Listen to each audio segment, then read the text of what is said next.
But now it is my great pleasure to introduce our keynote speaker this morning, Kate Raworth. Kate presents herself as a renegade economist focused on making economics fit for 21st century realities. Kate is a senior associate at Oxford University, where she teaches on the Masters in Environmental Change and Management, and she's also a professor of practice at Amsterdam University of Applied Sciences. It was her best-selling book, Doughnut Economics, 7 Ways to Think Like a 21st Century Economist, that brought her to our attention. When we were discussing the principles of sustainable urban development in 2019 through a series of city labs, the donut came up as a potentially interesting and relevant way of looking at the integrated approach that we promote here at URBACT. There's a series of really great animations on Kate's website that explains this approach really simply and concisely, and I encourage all of you to have a look after the speech. But Kate is going to tell us today herself all about the donut and how cities can live within their means. She will also stay around for some Q&A, so please feel free to use the Q&A tab on the right hand of your screen to ask your questions, and I'll be looking at those and asking them on to Kate at the end. Kate, welcome to the URBACT City Festival. It's a real pleasure to have you here. We have over 300 participants online, coming from all over Europe and even beyond, and logged on here to listen to you this morning. I'll hand over to you. The floor is yours.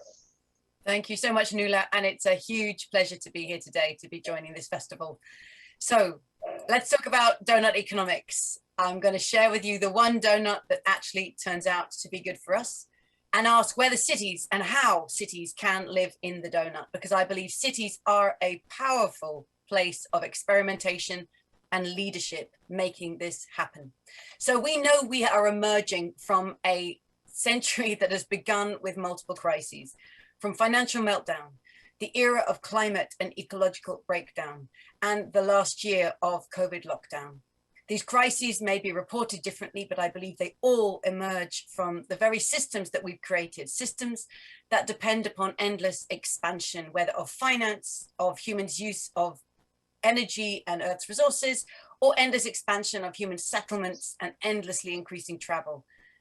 We need to transform our vision of what progress looks like, because I believe it does not come from endless expansion and growth.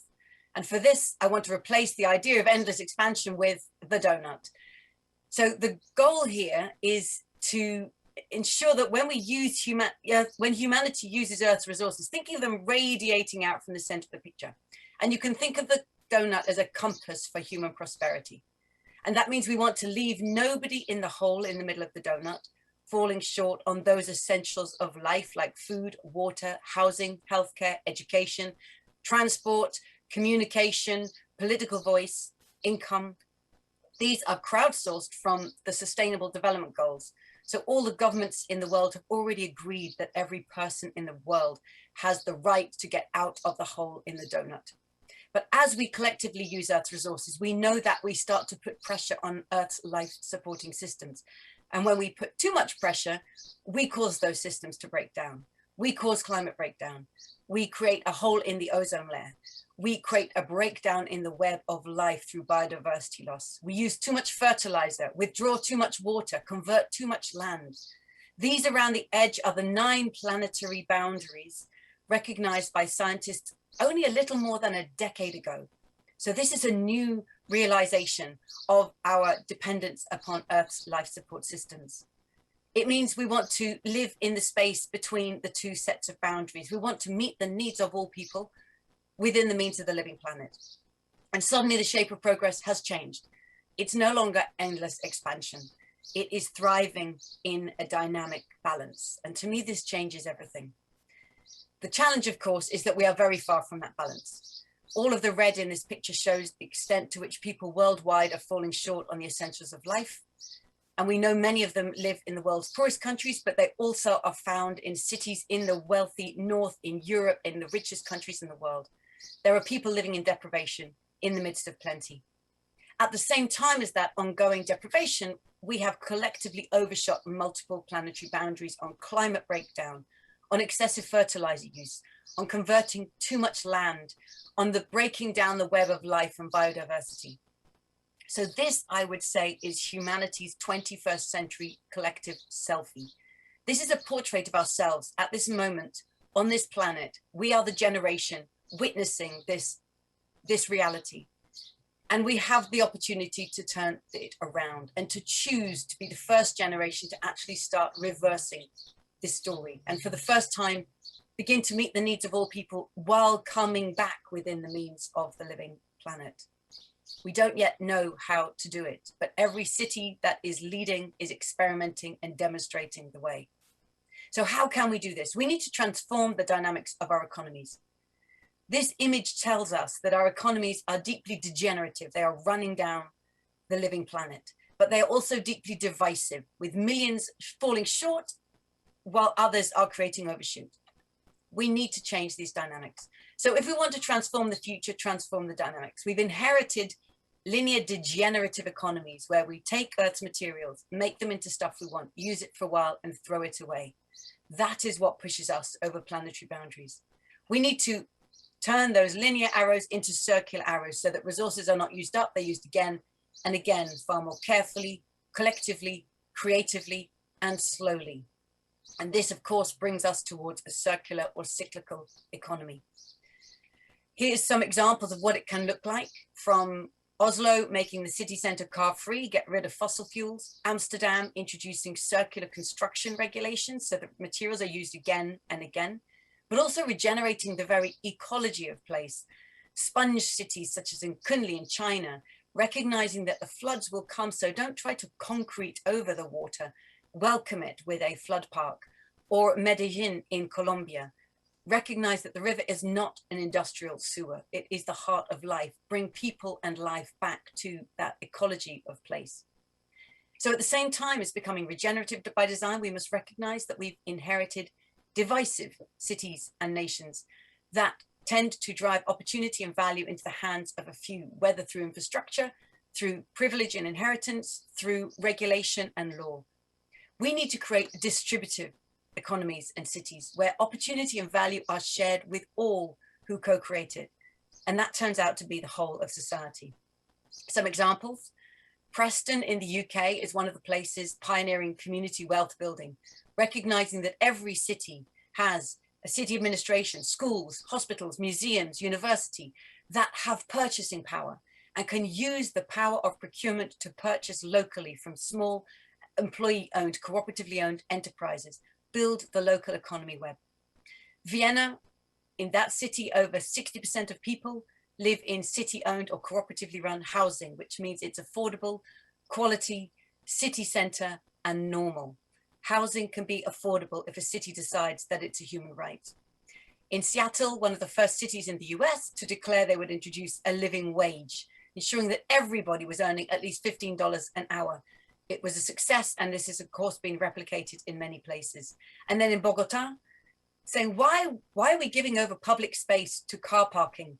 Why not make a pocket park for people, for the community, who can meet people like themselves and people not like themselves, but say, this is where we live, this is our community, and it's public luxury for all. So regenerative and distributive by design. These are the dynamics. But how can we use the donut as a framework for getting there?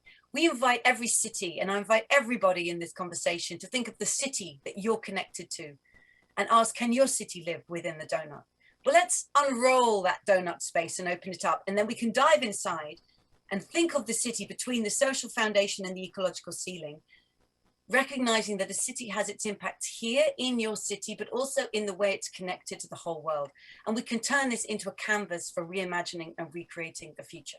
So I invite you to think of this question: how can your city become a home to thriving people in a thriving place, while respecting the well-being of all people and the health of the whole planet? And this breaks down into 4 questions. How can all the people of our city thrive? How can our city be as generous as the wildland next door? These are the local aspirations for thriving people in a thriving place. Connect that with how can the city respect the health of the whole planet, and how can the city respect the well-being of people worldwide? I'm going to take us into each of these 4 lenses to dive that step further deeper. So let's start with, how can all the people of our city thrive? Along the bottom there, those icons show all of the social dimensions that we think of and care about in cities. You may want to add more that are specific to your city, but it invites the question, what does thriving mean to people here? The answer will be different in Berlin and Bamako and Bogota. What has COVID-19 made visible about inequalities, about poverty and deprivation that was always there but has now been exposed and now must be tackled? And if we are to transform as a community, what are our secret greatest strengths? The values may be diversity, it may be cultural connection, it may be pride in city's history. What are those values that will enable us to pivot and to use them to move forwards? Then think of, how can our city be as generous as the wildland next door? Where on planet Earth is your city? And if you were to take me to the wildland next door, where would we be going? And what is nature doing there? How has nature's genius learned to clean the air and house biodiversity and store carbon, cycle water, harvest solar energy, regulate the temperature, protect soil, and enhance human well-being? How can your city store carbon and house wildlife? We know that trees are a magic solution to many of these local ecological generatives. How can your city harvest solar energy? Is it through solar panels or through urban rooftop farms? And how can your city manage water and build soil? Recognizing flooding may happen, how can it be absorbed as part of the city rather rejected? Of course, all of this will build the city's adaptation and resilience to climate impacts. So these 2 lenses I've shared are the local aspirations, but they must be set in the context of global responsibility, because we know that every city draws on food and clothing, electronics, consumer goods, construction materials from the whole world, and so has a global ecological footprint and must come back within planetary boundaries. If we're talking about cities in Europe, we know that I'm going to bet that every single city in Europe is living way beyond planetary boundaries and needs to come back within. How? How do we transform mobility so that it enhances local life, but also massively cuts carbon emissions? How do we create a circular economy to massively reduce that reliance on a stream of construction materials, on consumer goods, food? And how do we transform food systems in the city, thinking about the global impact of how the city eats? And then thinking still of those global supply chains, think of the people in those global supply chains who are connected to us all. Think of the companies that are based in your city. What are the business models that they are operating, and that they are influencing the lives of people worldwide through the business models that they construct, whether they hire people worldwide. Think of the multinational brands and retailers selling in the shops of your city. What are the labor rights of people? Because the labor behind the label is often exploitative and it's hidden from our view, but it is part of our story of our city. So let's pull back and see all 4 lenses together. And this becomes a canvas. And we invite you to explore this canvas. Say, for example, thinking of the city's housing future. You could say, okay, we want to think of extending the housing in our city. How do we do that in a way that creates great housing for community, that's affordable, that enables parents to care for their children, that builds community, that builds connection? How do we create housing that connects us with nature, that cools the air, houses biodiversity, that begins to be as generous as the wildland next door? But how do we also build housing in a way that reduces our use of fossil fuels, our use of materials? Can we be circular? Can we be cyclical? Can we use solar energy? And how do we ensure that we respect the rights of people who made that cement on the other side of the world, or migrant workers who are coming into the city to do the construction? Taking care of all of these aspects mean we take a holistic view. You can put your city's future plans at the center of this canvas and then ask, what are our existing city targets? What have we already committed to do with respect to housing? What's already in motion? Let's celebrate what's happening, what's working, because we can learn more from that. Where are our key challenges and where we already know we need to change? What are new initiatives may be coming up that we can launch? And how is everything connected? We've run policymaking workshops like this with some of the few cities that began working with the city portrait before the COVID crisis. You can see these photos were taken in late 2019, Portland, Philadelphia, and Amsterdam. And the policymakers working on issues across their city said they found so much value in coming together to look holistically at the issues. They also told us we know that if we're going to transform the outcomes in our city, we need to transform the way we're working. We need to look at what we have the power to change and how we can transform that too. So we created a framework for thinking about the deep design of cities. And again, I invite you to think about the city that you know and are connected to. Some cities are still asking this question: how can we make our city grow? And as if its success will show up in the GDP of the city. Many city policymakers I talk to say, we feel pressured to talk about this, but actually that is not the success that we're looking for. That is not what people are seeking for a good life here. We want to make our city thrive. We want to meet the needs of all within the means of the planet. What enables a city to pivot from one to the other? We believe these 5 design traits are hugely influential in what a city can be and do. Let me speak of each of them. If we want to serve a thriving city, what is your city's purpose? Amsterdam has taken on the donut and turned it orange. The city of Melbourne has created its own visualization of the donut. So creating, and it doesn't have to be the donut, but having a powerful vision of where we're aiming to get to. Thinking of city networks, whether it's holding citizens' assemblies, whether it's creating a circular city scan that connects the industries, whether it's joining progressive alliances like the URBACT community or ICLE or others. So connecting and using the power of network to hold you to your values, to learn from others. City governance, setting ambitious regulations as in Amsterdam, and I'll say more about that in a moment. Using experiment as in policymaking in Finland has done in the past, learning from what might work and not work and amplifying what works. Using humor for behavior change in Bogota, employing clowns to mock and change the traffic behavior of people. Then ownership, a crucial question: who owns the sources of wealth creation in your city? And how can that be changed? Land and housing, we heard about how that made all the difference in Vienna. Paris has brought back the water utility from being privatized, now back under public control, so it can shape the future of its water history.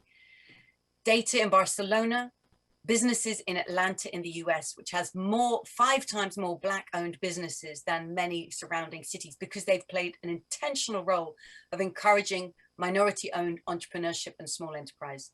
Ownership matters. And crucially, finance. How is the city financed? How can the city use its budgeting cycle to create a well-being budget, as is happening in New Zealand or in Santa Monica? How can the city use procurement to purchase locally, to purchase with its values? And how can the city divest and invest its own funds, like its pensions, to bring about the future that we want?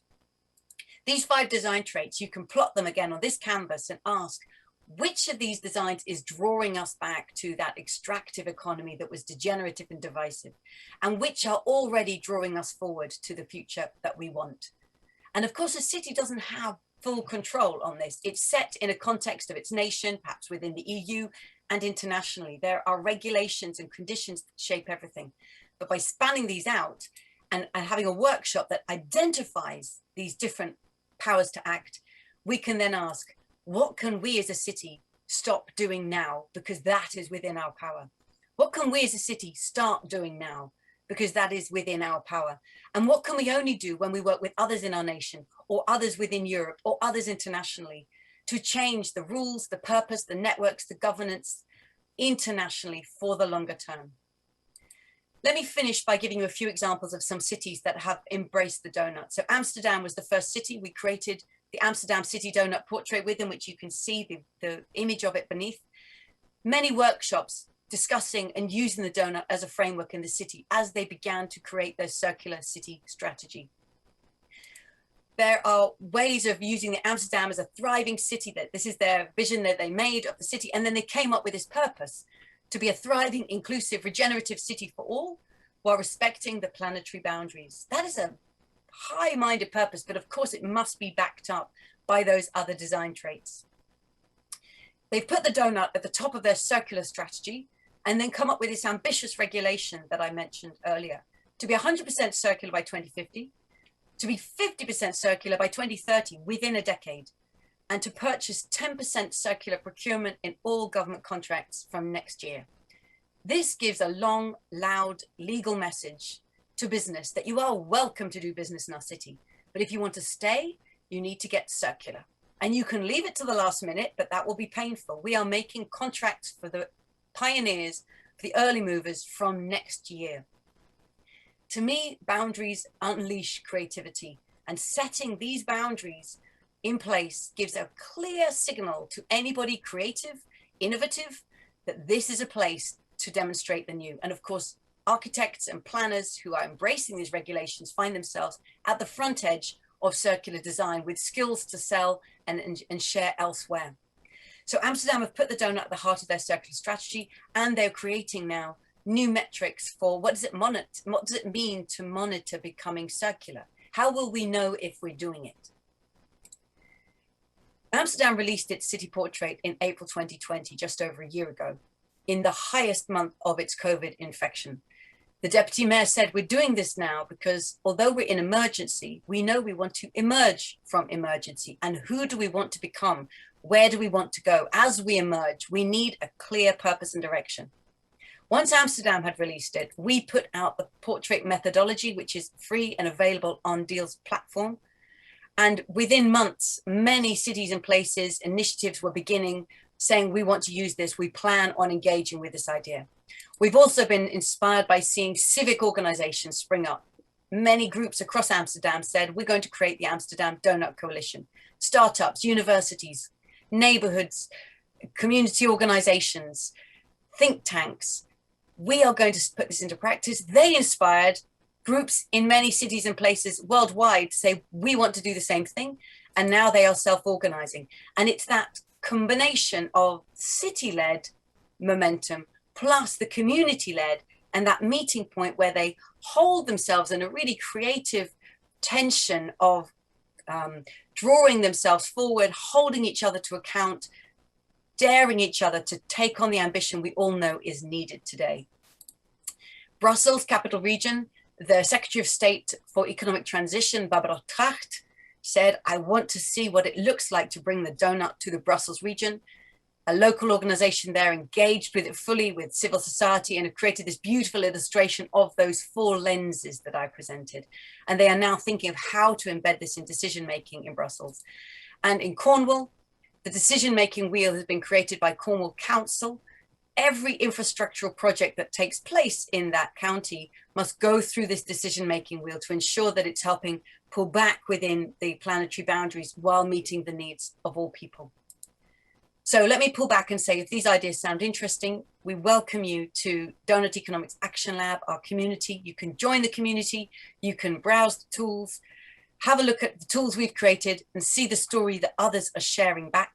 The main first tool I would point you towards is our introductory guide to downscaling the donut. This is where we will update all the new tools, including some of the ones I've shared today. And lastly, let me pull back and say, if humanity is to get into the donut, we need to create economies and cities that are regenerative by design, that are distributive by design. How can you put these dynamics at the heart of your strategy, at the heart of your metrics of success? Could you use this city portrait, the 4 lenses, to create holistic strategies in your city to ensure that you're thinking about local ambitions, but also global responsibilities? And where does the city have power to act? Across purpose, networks, governance, ownership, and finance. Where can the city act now? Where must it work with others to make that happen? I'll stop here, and I really look forward to the conversation. Thank you so much. Thank you so much, Kate. That was a really intense and in-depth presentation of the donut model. And there's so much that we can unpack there. I hope we have time to get into some of the details. We have quite a number of questions in the chat. So I'll also do my best to try and group those together for you. I just want to start off by saying, I mean, I can see there's quite a lot of equivalences between, the donut model that you're presenting and the model that URBACT is supporting our cities in Parliament. You touched upon, having this holistic approach. And you also mentioned some of the themes that you mentioned. I mean, really touch upon some of the networks that we've been celebrating in this festival. You mentioned Preston and community wealth building. Preston have just completed one of our transfer networks, transferring this model of of spend analysis to a network of other cities in the Making Spend Matter network to try and expand that approach elsewhere. So maybe the first question I'll try and group together a few is that our participants have. Marguerite is wondering, how can cities make that start in implementing Doughnut, and what is the role of citizens in that process? We have a very participatory approach also in URBACT, and maybe that's something that you can touch on. And building on that, and then I'll let you answer a little bit, do cities need to be already in a certain position to start? Do they need to be already quite wealthy? There was also a question around the city starting point, and if you have any examples of poorer cities that have started this transition. Great question. So I'll take the second one first, actually. Do cities need to be wealthy? No. We began this framework focusing on cities in the global north because we began working with the C40. They asked us to start developing it. And so we began in Portland, Philadelphia, and Amsterdam. But actually this framework, we believe, can be used by cities and indeed regions and neighborhoods worldwide, and it is being used. So we've also been working with cities and communities across what we could call the global south, from the island nation of Curacao to Barbados, to a favela in Rio, to Costa Rica, cities in India. We are currently making an adaptation of our methodology with partners from all of these places to say, how can we adapt this so that it's most relevant to the needs, interests, and context of the global south, but also neighborhoods and places in the north that are more deprived. There's a community organization in Birmingham in the UK, which is using the donut at the very neighborhood level in one of the cities that, in one of the neighborhoods that is one of the more deprived and neglected neighborhoods of the city. So it's not at all about a framework for wealthy places. If you think about it, the donut says, here we are, the donut says, focus first on people who are left in deprivation. This is where we should start. So it actually targets and focuses on those who are lacking. So it can be used everywhere, we believe. How could a city get started? Well, I think the best way to start is to choose to begin. They can use the tools, they can hold a workshop. So you can start in a very open exploratory way, hold a workshop, join one of Deal's webinars where we invite other cities that have been doing it to talk about their experience. But also civic groups are beginning, they're popping up all over the place. They are, and if they choose to create a donut network, then they can join the networks that are organizing again through Doughnut Economics Action Lab. But I want to say also importantly, coming back to what you said, Nuala, that this framework echoes many of the values and principles of the frameworks you're using. That we believe there are many frameworks, and I'm not at all trying to say to anybody here, use this framework. If cities and places are already using a framework that is valuable to them, that's fantastic. We want to create tools that can be used alongside other frameworks. It's not use this one or that one. The world does not need that. What we need are tools that are as useful as possible to policymakers, to community organizers, to blend them, to mix them. And so we welcome anyone to use this tool, to adapt it while holding its core ideas true, to adapt it to the context of their work if it's also useful in mobilizing.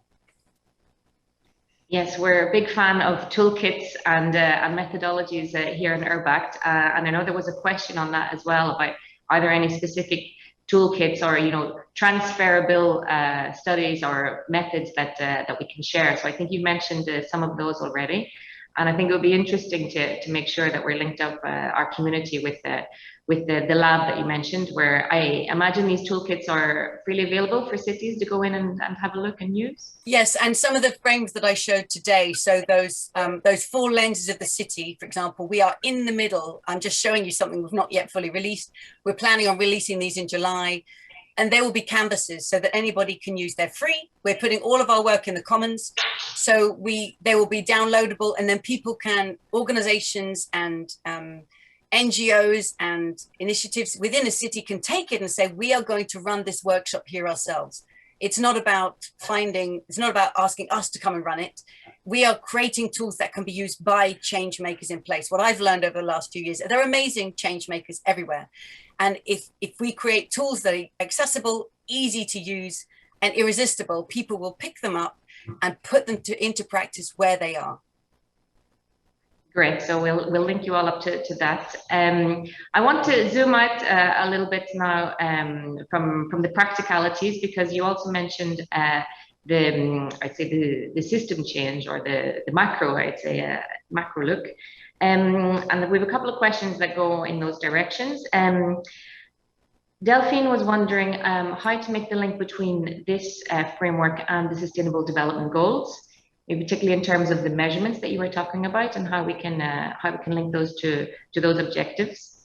And then we have another question about more political, so I'll come back to that in a second. Okay.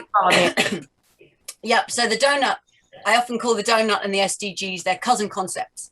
In fact, I first drew the donut in 2012, and I'm told it was on the table when the SDGs were being negotiated to keep the big picture view. And then after the SDGs came out, I remade the donut in 2017. So they are deeply interconnected. All of these social dimensions in the center of the donut are the social priorities of the Sustainable Development Goals. They are the same. So you could say, let's take our city's SDG goals and targets, if you already have them, and bring them and use them here. You'd also then need to calculate the extent to which your city is overshooting planetary boundaries. But again, in our methodology that I shared, we show a method that you could use to calculate that.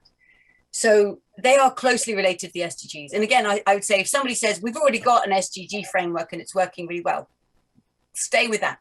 But if you want to go beyond that and expand into the 4 lenses that I was talking about, which do go beyond what the SDGs cover, then I think this can be also a useful framework. Great. We have a few questions that are going more on the political side. For example, how can cities affect or have this, let's say, instigate this discussion with the national level, especially when there are differences in political direction, let's say, between national level and cities, which we see in certain countries for sure. And another question linked to that is, where does the political influence kind of segment of the donut come in? Yeah, I would also make the link with the work that URBACT has done now with trying to feed cities' experiences into this kind of integrated approach, into the renewal of the Leipzig Charter, which is also a political, I would say, statement at national level about sustainable urban development. So yeah, how can we bring in the political dimension, and how cities can influence the national level too? So the donut does not try to solve everything and have all the solutions inside it. I think the politics is always there with us. How do we create, and I very much understand that situation. Many of the cities we see choosing to work with a donut may have a different political perspective and support base than the national government in which they're embedded. And that may be one of the reasons why they're using it, because they want something that's a clear, positive articulation of the vision they want to bring about. But it's going to come back to, it's not specific to the donut about how you would relate to the nation. I think the broader story is that national governments are often slow to embrace ambitious change, radical change. It's much more likely to get kicked off at a city level, which is seen more like an experiment. Think of the universal basic income trial in Stockton in California. That's beginning at the level of a town or a city, but it has huge reverberations much, much wider. It's more likely to start at a city level. So I think of cities as a powerful site of national experimentation, and the leadership in those cities, Preston in the UK, showing the power of procurement. That becomes something that everyone in the UK is watching and everybody internationally is watching. And they show proof of concept that a universal basic income of some kind can work, proof of concept that you can use procurement practice to actually enrich the local economy. I think over time, these things start to become national policymaking when policymakers realize that these are popular and they're successful, and they will take it on board, maybe not in the same language, and they won't recognize the political difference it's come from. But this is how change begins. I see it again and again. I'm sure many people on this call do. It bubbles up through experimentation in local places. So often, instead of aiming to work with the nation, if the politics is different, I sometimes see, as we do here, we see cities aligning across Europe or across internationally cities of a like-minded political vision will get together and realize, well, together we can influence not just our nations, but the European community.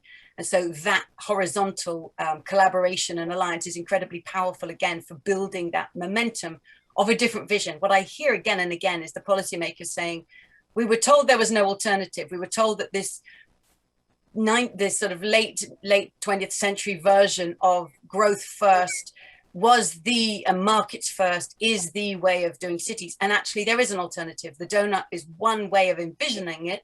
It's a positive aspiration for an alternative vision. We want to put that at the heart of what we do. Thank you, Kate. We're already at 10:30. I know there are more questions in the chat. I'm sorry we can't get through them all. But I think that's a really positive point to end on. And I know that experimentation in local places as one of the key ways of just starting and getting this done. I think that will really resonate with the cities that we have with us today, and really resonates with the transfer networks that we have been following over the last 2 years. So I really hope that that this is, I'd say, spoken directly to some of the cities that are with us today. I will make sure that we've shared the toolkits and the links to the more practical methods that you've mentioned. And I really hope that maybe for next year's City Festival, we're hoping to be in person, that maybe you could also come along and have one of your workshops that you were talking about. That would be great. We'd love to do it. Thank you so much, Kate. It's been a pleasure talking to you this morning. I wish you very good rest of the day. Thank you so much. Real pleasure to join you all. Thank you. Bye-bye. Bye-bye. And I hope that was as interesting for you as it was for me. We'll try and catch up with some of the questions in the chat and see if we can't also link up some answers. But for now, we're at 10:30. There are a number of parallel sessions about to kick off. So feel free to jump over to the parallel sessions tab and select the theme that most interests you this morning. And maybe I'll see you around lunchtime in the Wellbeing tent for some relaxing activities. Have a great day, everyone. And remember, we're not back on the main stage today. Everything's happening on the parallel sessions, the expo, and the speed networking. Have a good day.